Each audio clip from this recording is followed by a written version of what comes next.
Olá, turminha, tudo bem? Hoje nós vamos aprender um pouco mais sobre os movimentos migratórios. Esse é o capítulo 2 da unidade 1 do livro de Geografia, né, sobre a dinâmica populacional brasileira. Então, nós vamos ver nessa aula que a população ela se movimenta pelo território, né? E muitas pessoas migram. Migrar é justamente o ato de se movimentar por um território. Muitas pessoas saem do lugar onde elas nasceram para viver em outros lugares. Isso geralmente acontece porque essas pessoas estão em busca, né, de melhores condições de vida em outro país, em outra região, em um outro estado ou mesmo em um outro município. Então, as pessoas que saem da sua terra natal, que é o seu lugar de origem, né, são chamadas de emigrantes. Quando elas entram no novo lugar onde vão viver, elas são chamadas de imigrantes. E por que será que as pessoas migram, né? Então, em determinadas localidades, por exemplo, os baixos salários levam muitas famílias a migrarem, a saírem do lugar onde elas estão para buscar, né, lugares que apresentem melhores oportunidades de emprego, acesso a moradia digna, serviço de saúde, educação, etc. A região Nordeste é uma região muito castigada pelas secas, né? Nós sabemos que aqui nós estamos no litoral, mas o interior da Paraíba a gente vê uma outra realidade, né? A realidade das secas, assim também como no interior de vários outros estados da região Nordeste. E esses longos períodos de seca trazem para a população ali muitas dificuldades, e muitas vezes essas dificuldades geram essa saída das pessoas do sertão em busca, né, de melhores condições de vida em lugares mais desenvolvidos. Aqui eu tenho imagens, né, imagens que representam a região do interior, né, do Brasil, o interior da região Nordeste, imagens que representam o semiárido nordestino. O semiárido nordestino ele tem determinadas características, né? Ele tem alguns tipos de vegetação que são próprios de lá, como, por exemplo, a caatinga, que não tem nada a ver com fedor, tá, gente? Caatinga é um tipo de vegetação, é uma vegetação mais resistente a esses longos períodos de seca. Nós temos como exemplo os cactos que estão aqui na imagem, ó, que vocês podem ver. Os cactos, eles conseguem guardar muita água, né? Então, eles conseguem resistir a esses longos períodos de seca. Eles servem para a alimentação do gado, por exemplo, e também para a alimentação até humana. Muita gente utiliza também de algumas formas. Nós vemos que as casas no sertão, muitas delas não têm infraestrutura mínima, né? São feitas com barro, né? Casas que a gente chama de taipa. As casas, geralmente, quando elas têm uma condição melhor, possuem uma cisterna. A cisterna é o local onde a pessoa pega água, porque não tem água encanada. Então, todos esses fatores, essas dificuldades, levam muitas vezes as pessoas a saírem dessas regiões castigadas pelas secas em busca de um local melhor, né, com melhores oportunidades de vida, de emprego, saúde, educação, entre outros motivos. Existem dois tipos de migração no Brasil. A migração que a gente chama de externa, que é justamente as pessoas que saem do Brasil para morar em outros países e as pessoas que vêm de outros países para morar no Brasil, e a migração interna, que é feita dentro do próprio território nacional. Pessoas que saem da região Nordeste para a região Sudeste, da região Sudeste para a região Centro-Oeste, e assim vai. Então, a gente diz que são fluxos migratórios internacionais, né, e fluxos migratórios internos dentro do próprio território nacional.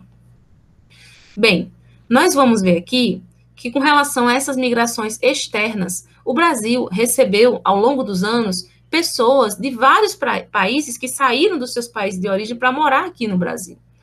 A partir do ano de 1884 até 1939, olha a quantidade de estrangeiros que vieram morar no Brasil. O maior grupo, vocês podem ver aqui, que são os italianos e os portugueses, né? Mais de 1 milhão de italianos, mais de 1 milhão de portugueses vieram morar no Brasil nesse período de tempo, né? E eles aqui construíram uma nova forma de viver, porque eles tiveram que se adaptar, né? Se adaptar a várias coisas. O clima, né? Que é um pouco diferente, tiveram que se adaptar à cultura, entre outros aspectos. A maior parte desses italianos, portugueses e espanhóis, eles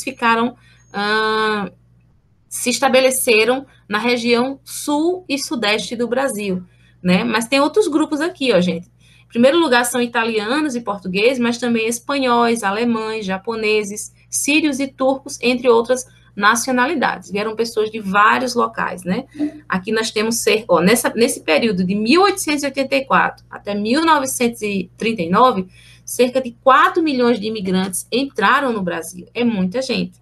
E aí a gente tem várias contribuições, né? A gente tem contribuições dos chineses, dos japoneses, dos árabes, dos alemães, dos italianos, dos portugueses, dos espanhóis. Então, várias nações, né, elas acabaram fazendo parte da formação da identidade do povo brasileiro.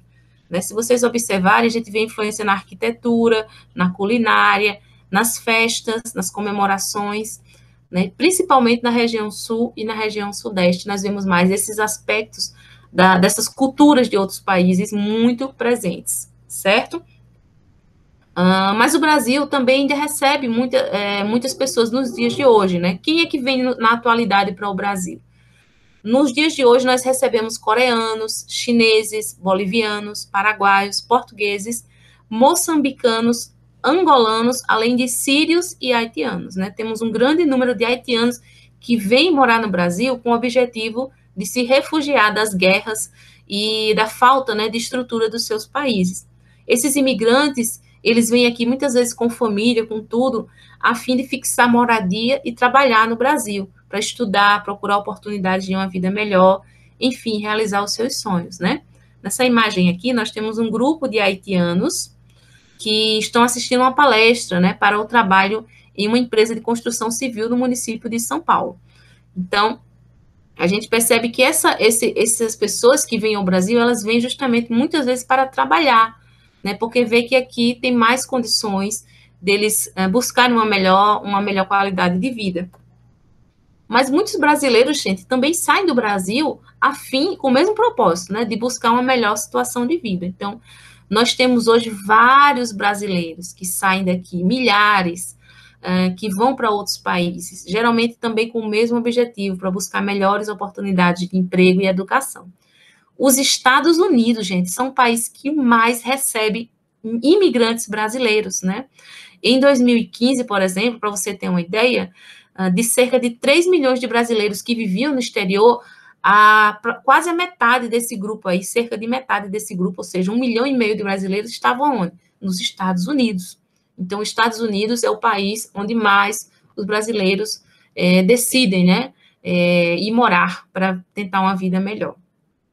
Então, esses brasileiros que moram nos Estados Unidos, eles trabalham em diversas funções, né?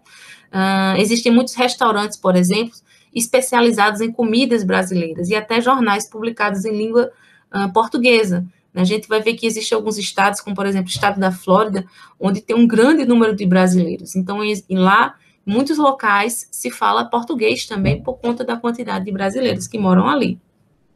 Essas imagens aqui que vocês estão vendo, elas mostram justamente grupos de brasileiros nos Estados Unidos. Aqui tem a imagem de um grupo de brasileiros, atrás aqui temos a Casa Branca, né, que é a sede do governo americano. Aqui tem um grupo de brasileiros em Nova York, né, tem um dia que eles comemoram lá, um dia específico, a festa dos brasileiros em Nova York, né, e aqui um brasileiro, né, com as duas bandeiras dos Estados Unidos e do Brasil. Então, muitos foram para lá, tiveram seus filhos lá. Quando os filhos nasceram lá, já nasceram com a nacionalidade, né, americana, e estão lá também fazendo o mesmo processo que esses imigrantes italianos e portugueses, por exemplo, fizeram aqui, né, fazendo parte da construção da história lá nos Estados Unidos. Bem, outro país onde a gente percebe um grande número de imigrantes brasileiros é o Paraguai, gente, aqui bem pertinho do Brasil. Atualmente, mais de 300 mil brasileiros vivem nesse país. A maioria se dedica a atividades agrícolas, né? Esse grupo de brasileiros que vive lá no Paraguai são chamados de brasiguaios, tá certo? Olha aqui o nomezinho, brasiguaios. São conhecidos esses emigrantes, né, que moram lá no Paraguai. Olha aqui o gráfico, né, o país que mais recebe imigrantes brasileiros, Estados Unidos, seguido de Paraguai, ó, Japão, Reino Unido, Portugal e Espanha. Mas também, gente, além dessas migrações externas, né, no Brasil também acontecem migrações internas, ou seja, dentro do próprio território nacional.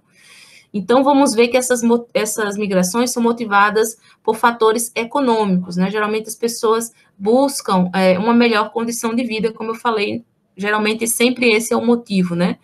Então, de 1950 até 1970, a gente percebe que os fatores principais que geraram um grande fluxo migratório no país foram justamente a industrialização dos estados de São Paulo e do Rio de Janeiro. Começou a se construir muitas indústrias grandes, né? E ali as pessoas viam oportunidade de ter um salário certo, de um emprego certo. Então, além dessa oferta de empregos nas fábricas, nos estabelecimentos comerciais, de serviços, existia a questão da infraestrutura que era disponível na região sudeste, né? Essa infraestrutura maior ajudava as pessoas a terem uma qualidade de vida melhor, condição de vida melhor, acesso à saúde, educação, entre outros aspectos. Por outro lado, o Nordeste estava enfrentando muitos problemas nessa época, principalmente relacionado a grandes períodos de seca, seca prolongada, baixa oferta de emprego para a população. Então, esses foram os principais motivos desse grande deslocamento de pessoas da região Nordeste para a região Sudeste, principalmente o estado de São Paulo, certo? Contudo, é importante destacar também que houve também nesse período a construção da cidade de Brasília. Na época, o presidente Juscelino Kubitschek, ele teve essa ideia de transferir a capital do Brasil do Rio de Janeiro, que na época era o Rio de Janeiro, a capital do Brasil, para o centro do Brasil, né, que é estrategicamente mais correto, né, porque protegeria mais a capital do país. Então, numa região praticamente muito pouco povoada, que era a região centro-oeste, ele constrói a cidade de Brasília, contrata um arquiteto, o arquiteto Oscar Niemeyer, para fazer o projeto dessa cidade, onde ficaria ali a sede dos três poderes, né, do Brasil, do executivo, do legislativo e do judiciário. E assim também toda a administração do país. Com essa construção, gente, vários nordestinos, vários nortistas, né, e várias pessoas de outras regiões do Brasil saíram de suas regiões para Brasília para trabalhar nessa construção. E aí, principalmente, os nordestinos. Nós vamos ver nessas imagens aqui que entre 1956 a 1960, milhares de imigrantes nordestinos trabalharam na construção de Brasília, que passaria a ser agora a nova capital do país. Então, aqui nós temos aqui um grupo de trabalhadores sentado, ao fundo aqui você percebe a construção aqui já de Brasília, né? Aqui um grupo de retirantes nordestinos chegando lá na cidade para trabalhar. Olha aqui os trabalhadores num caminhão, né? Indo para a obra, trabalhar na construção de Brasília. Então, tivemos muitos nordestinos que nessa época foram para lá e muitos ficaram lá até os dias de hoje, né? Bem, esses fluxos migratórios podem ser melhor observados através desse mapa. Se você observar aqui, nós temos da Bahia, né? Muitas pessoas saindo para Mato Grosso, Distrito Federal, Goiás, e também ainda nesse fluxo para a região sudeste, ó, Rio de Janeiro, São Paulo, toda essa área aqui onde estava um crescente, né, industrial muito grande. Olha aqui, também ainda grupos, né, saindo do Nordeste para outros estados que eram um pouco mais desenvolvidos, né, onde tinham oportunidades aqui. Já entre 1970 e 1990, a gente percebe uma outra relação, né? As pessoas começaram o foco agora era a região centro-oeste e a região norte. Por quê? Surgiram aí várias oportunidades de trabalho. Na região centro-oeste, principalmente ligadas à agropecuária, criação de gado, tudo isso, e na região norte ao extrativismo, né, das seringueiras e assim vai. Além disso, diversas obras de infraestrutura começaram a ser realizadas nessas regiões, né, com destaque aí para a construção de rodovias e hidrelétricas. Tudo isso favoreceu, gente, para que milhares de migrantes saíssem de suas terras e fossem se estabelecer na região norte e na região centro-oeste do país. Como vocês podem ver nesse mapa agora, olha o foco agora na região norte e o foco agora na região centro-oeste, né? As pessoas passaram a se deslocar. Os fluxos que tinham para Rio de Janeiro, São Paulo, continuaram, mas esses agora são fluxos maiores, quantidade maior de pessoas, né, indo para a região centro-oeste aqui e para a região norte. Já em 1990, até o ano de 2010, a gente observa que esse período de migração do Nordeste para o Sudeste, eles continuam acontecendo, mas a gente percebe também um novo fenômeno acontecendo aqui, que é chamado de migração de retorno. Como a região Nordeste começou a se desenvolver, né, a economia nordestina melhorou, a infraestrutura também no Nordeste melhorou, as pessoas começaram a voltar para suas terras, né? Voltar para sua terra natal. Então, a gente chama esse movimento de migração de retorno. Aquelas pessoas que estavam aqui na região Nordeste, por exemplo, foram para o Sudeste e agora retornam para morar novamente no Nordeste. Então, esse fenômeno também foi observado a partir da década de 90. Como vocês podem ver aqui nesse mapa, né, dos fluxos migratórios, observe que continua vindo muita gente da região Nordeste para a região de São Paulo, que ainda hoje é a sede, né, da indústria no país, do comércio e tudo mais, mas também a gente percebe aqui, por outro lado, uma saída agora massiva, porque essa seta aqui ela é mais grossa, justamente para mostrar para você que é uma quantidade muito maior de gente saindo da região de São Paulo em direção à região Nordeste, quer dizer, aconteceu um retorno dessas pessoas. Esse movimento é chamado de que, gente, que eu falei agora? Migração de retorno, ok? Então, vamos fazer agora um resumo do que aprendemos nessa aula hoje. Nós aprendemos que as pessoas, elas se movimentam pelo território nacional. Esse movimento acontece principalmente quando as pessoas buscam melhores condições de vida em outros países, região, estado ou município. Então, sempre o fator econômico é algo que pesa muito, né? Quando as pessoas decidem sair da sua terra natal para ir para outro lugar. Quando as pessoas saem da sua terra natal, que é o seu lugar de origem, elas são chamadas de emigrantes. Nós vimos isso hoje. Já quando elas entram no novo lugar, aonde vão viver, elas são chamadas de imigrantes. Vimos também que no Brasil acontece a migração externa e migração interna. Migração externa é o Brasil, né? Pessoas saindo do Brasil para morar em outros países, pessoas que saem de seus países e vêm morar no Brasil, tá certo? E acontece também a migração interna, que é a migração dentro do próprio território nacional, tá certo? Entre região, entre estado ou mesmo entre municípios. Aprendemos também que grande parte da população brasileira é formada por descendentes de imigrantes que vieram de diferentes partes do mundo, mas principalmente da Itália e de Portugal. Aprendemos que os Estados Unidos são ainda hoje o país que mais recebe imigrantes brasileiros, seguido por Paraguai, Japão, Reino Unido, Portugal e Espanha. Nós vimos nessa aula que, no Brasil, as migrações internas são motivadas geralmente por fatores econômicos. E que, a partir da década de 1950, a industrialização dos estados de São Paulo e do Rio de Janeiro, bem como as melhores condições de vida, atraíram muitas pessoas para a região sudeste, principalmente nordestinos, né?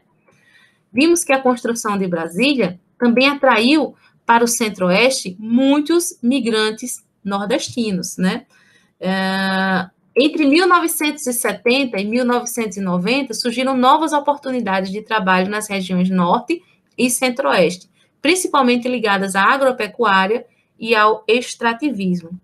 E, por fim, né, nós vimos que, a partir da década de 90, a gente observa aqui também um novo fenômeno, conhecido como migração de retorno, quando os migrantes voltam aos seus lugares de origem, ou seja, regressam à sua terra natal.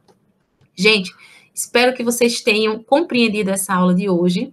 Se vocês tiverem dúvidas, me perguntem, não guardem suas dúvidas, tá certo?